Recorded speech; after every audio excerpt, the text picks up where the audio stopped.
author, he totally goes against the grain of the style of books I read. I like a practitioner. Someone's going to tell me how to do it. And I really struggled with this.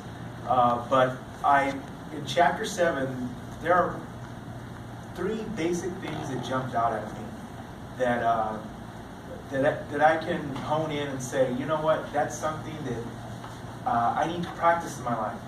And one of those things that he spoke about in chapter 7, in this community of prayerful love, the very first thing that jumped out at me in that story is the example or the story that he tells from Matthew chapter 7.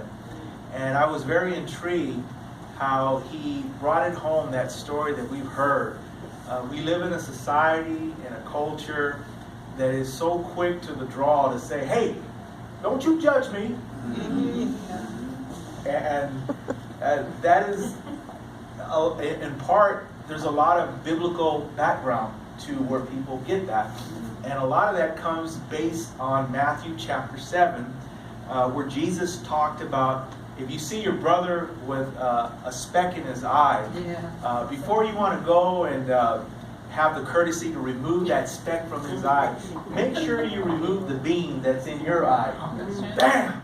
You know, that's like a punch to the face when people hear that, and it's like, so don't you dare come judging me. And what I found interesting about this chapter is that he talks about the idea, or the Western culture of our society has a different idea of what the biblical basis to what Jesus was saying. When Jesus talked about judgment, it carried a lot more weight. It wasn't just a judgment of just discerning, and it was more than don't you judge me. It was a judgment of condemnation. And then he uses the example, if you go and you see a house that is going to be condemned, they're not condemning the bathroom or the living room or the kitchen. The whole house is condemned. That means that it's been declared that the whole situation is beyond hope, resolution, a resolve. And he says that is a concept that Jesus was trying to bring home, that when we judge and we cast judgment, we're not to judge to the point of condemnation, that who are we to say that your life is beyond hope because there's a speck in your eye, or there's a shortcoming, there's you have some flaws in your character or your attitude, who am I to judge you in the sense of you're utterly without any resolve or any hope? No, and we shouldn't do that to people. And I thought that was something that was a reminder to me, and that caught my attention. We shouldn't be that way. And the other aspect of this chapter that caught my attention is found in Matthew chapter 10, verse 16, which I love. He mentions the way our attitude, our spirit, our demeanor, our body language should be around believers and non-believers. And he says in Matthew chapter 10, verse 16, that we should be as wise as serpents and as gentle or as kind as a dove.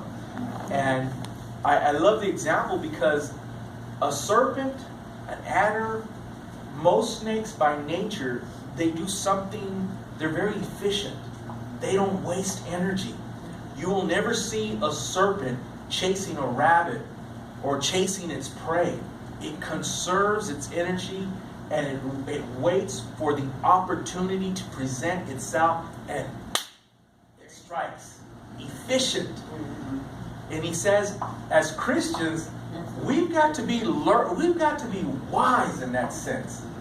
Running and chasing and exerting all our energy, we have to look with the vigilance of a serpent, know when to speak, know when the time is right, know when they're in season. When the situation is right, then we seize the opportunity. To do that, we have to be wise like serpents. I like that. And what a powerful reminder to us. And the other thing was when he talked about being as gentle as a dove. And that's so important because if people perceive you, a dove is gentle. The perception of a dove is not threatening. It's not to intimidate. It's not to strike fear into you and make you nervous and anxious around a dove. You're calm. You know there's no threat of harm or it's going to hurt you. He says if we're going to be effective as men and women of God, they can't see us as a threat. We have to be in our spirit, in our words, in our posture. There's got to be something about you through the power of God's Spirit that conveys gentleness. If they see you as intimidating through your words or your attitude, and they see that, you become less effective. But when people can sense that you're not a threat, that you're not going to hurt them, you disarm that defense mechanism, then we become more effective in dealing with people who don't know Christ. Amen. With our families and our friends, our co-workers, we become so much more effective. Amen. And then he ties it in and he ties it home, and I conclude, he says the best thing that you can do is don't push yourself on people. Don't force the gospel or what you want on your opinion, or this is what you do. That it doesn't work that way. You're not being gentle. You're not being wise. He says that what you have to do is make yourself available, accessible. That if you need help and you want help, I'm here. And the most effective thing that you can do for this world and for our families and for our co-workers is to do something that we need to do more of, and that's pray for them. That's what I got. Thank you very much.